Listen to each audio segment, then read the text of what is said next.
workforce habits. Instead of tweaking labor laws, states must inspire confidence in workers. Over 2 months into national lockdown, India's workforce, ostensibly blessed to be part of its much vaunted demographic dividend, is in complete disarray. There is the visibly disturbing narrative of a few million workers trying to get back home from their respective urban lives.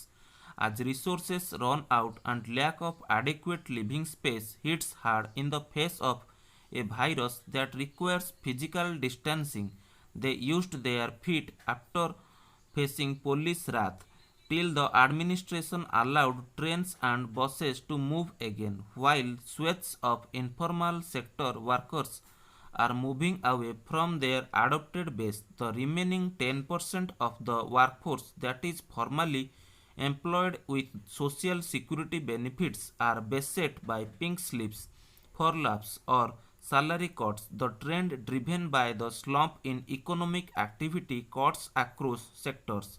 Restrictions have eased slightly, but a return to normalcy has proved challenging even for the firms that are allowed to operate largely due to inadequate manpower. Industry representatives have pleaded with the Labour Ministry to casual workers to return to their workplaces on being summoned, and if that does not prove effective, make them liable for action under relevant industrial labour legislation.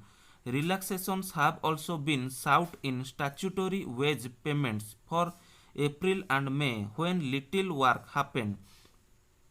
Several states offered a temporary fix, stretching permissible working hours from 8 to 12 so that productivity can improve even with less than optimal staff strength. While Rajasthan withdrew such an order, Uttar Pradesh, Madhya Pradesh, and some others have used the occasion to embark on a purge of labor laws, citing the need to spur investor confidence and revive job creation. Labor unions have protested this whole-scale scrapping that would leave employees vulnerable in many aspects. Being a concurrent subject in the constitution, states, however, need the centre's nod to effect these changes. And for now, Labour Minister Santosh Kumar Gangwar appears disinclined to agree. Official instructions to keep paying employees amidst the lockdown have not worked evenly, while tweaks such as lowering the EPF contribution rate do not amount to much relief for firms or their staff. While the nature of work is changing and greater spending is needed on hygiene, the immediate challenge is to inspire employee confidence. Most migrant workers are running scared of the pandemic. Getting them home safely is a first step, and giving them an emergency income support till the worst of the pandemic subsides is the next.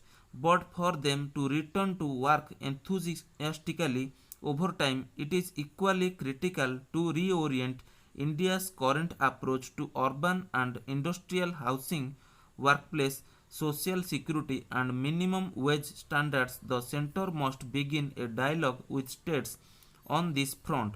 Ineffective paper laws such as the Interstate Migrant Workmen Act of 1979 can be reviewed thereafter.